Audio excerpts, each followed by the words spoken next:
The meeting began with announcements and recognitions. The mayor declared November 19th as GIS Day. We recognized 8 distinguished citizens who completed Citizens Academy, the Civilian Police Academy, and the Civilian Responder Program. Our new distinguished citizens are Cynthia McConnell, Carrie Rodriguez, Karen Brown, Amber Countess, Timothy Miller, Amanda Reyes, Dr. Phyllis Canyon, and Steve Meacham. Applications are open for the 2026 Civilian Police Academy. To learn more, visit victoriapd.com. We also recognized some recent employee achievements. Eli Brzezinha was promoted to building official. Sam Hankins was promoted to communications manager. Hey, that's me.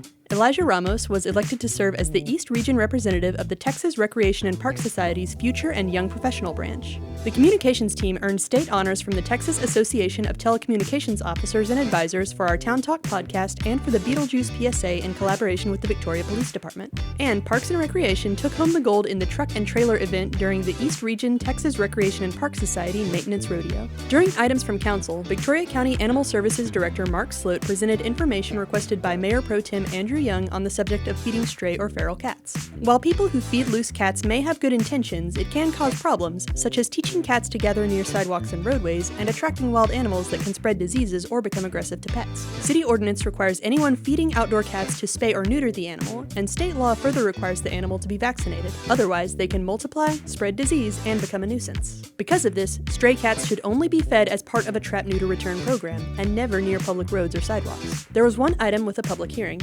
Council approved an amendment carrying forward encumbrances from the fiscal year 2025 budget. This is a standard practice for each new budget year. Council pulled one item from the consent agenda for further discussion. Council approved the TERS budget for fiscal year 2026. The Downtown Tax Increment Reinvestment Zone, or TERS, was established in 2021 and sets aside property tax revenue from new or improved properties within the zone. The funds can only be spent for improvements within the TERS district. Funding for the TERS has grown since it was created, allowing Council to adopt a formal budget for the program for the first time. These funds will be used as an additional resource to encourage downtown development. Council took action on one more item following discussion. Council cast votes to appoint members to the Victoria Central Appraisal District Board of Directors.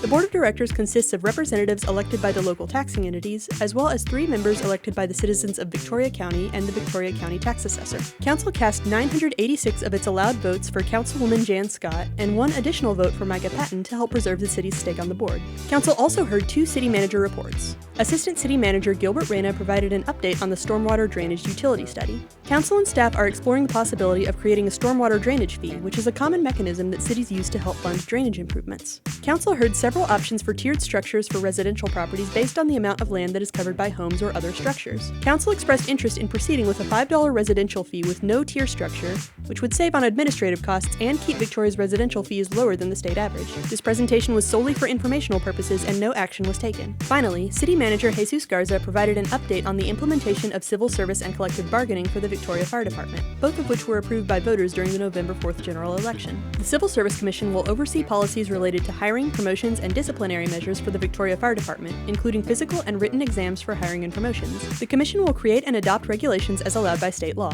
In addition, the Commission will oversee appeals of disciplinary actions for covered members of the fire department. Interested residents can apply at victoriatx.gov/civilservice. The deadline to apply is December 12th, and appointees will be recommended for confirmation by City Council in January.